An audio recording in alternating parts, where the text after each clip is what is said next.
welcome to Easy Science. Today our topic of discussion is human heart and flow of blood in its different compartment.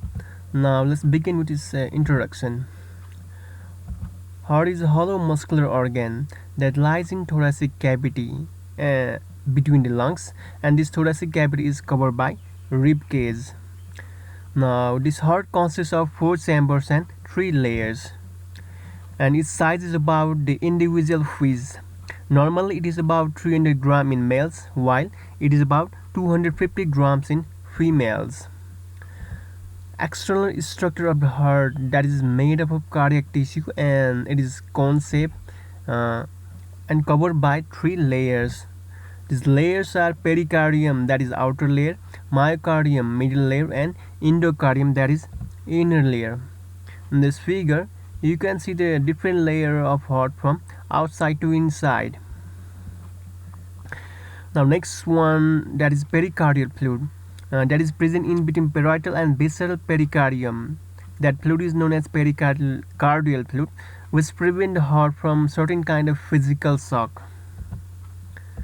This pericardium is external covering of the heart, and it consists of two layers, that is fibrous pericardium outer side and serous pericardium inner side. And serous pericardium again have two layers, and these are outer parietal layer and inner visceral layer. This pericardium is the important layer of heart to study. Now next one, heart consists of four chambers. Internal structure, it consists of four chamber, or let's say four compartments. In this figure you can see these four chamber of heart.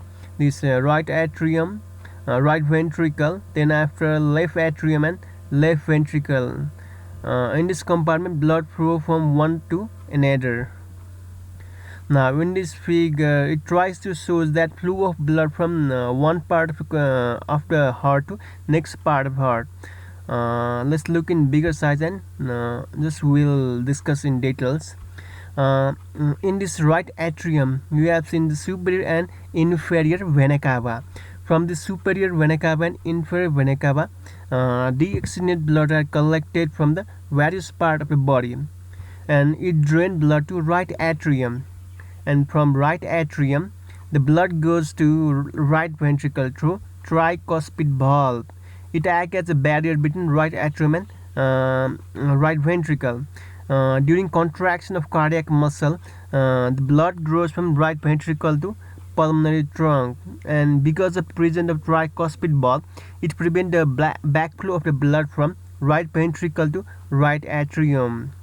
After contraction, the blood goes to the pulmonary artery, to the lungs for the purification. In lungs, in alveoli, there is purification of blood.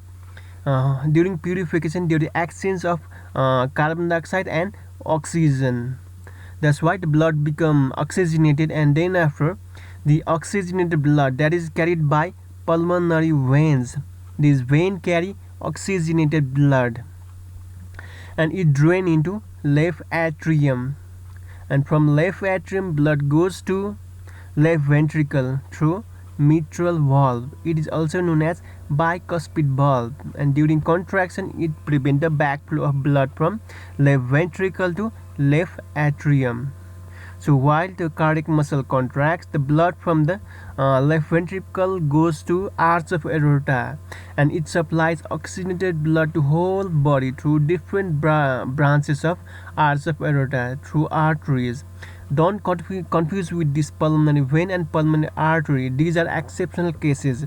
These vein carry pure blood, while this artery carry impure blood. But in real, or let's say in other cases, artery carry pure blood while vein carry impure blood.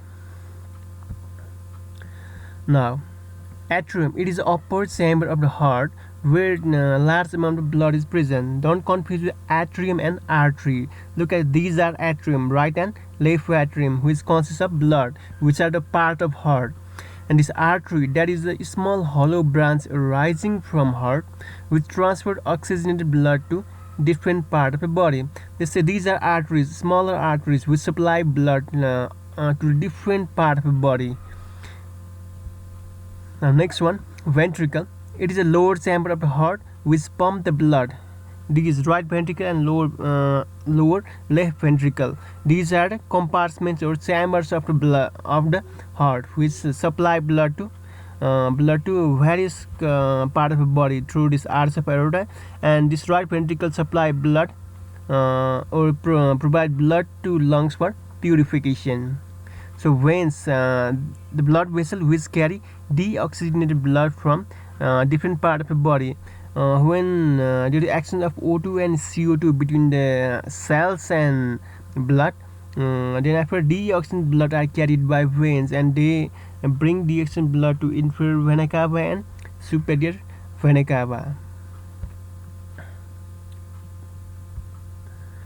Next, let's look at difference between atrium and ventricle.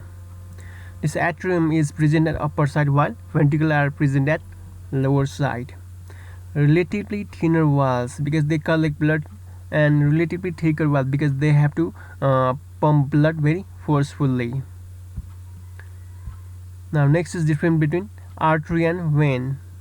Simply, artery they carry oxygenated blood except pulmonary artery, and vein they carry deoxygenated blood except pulmonary vein. And these artery are thicker, and walls of veins are thinner.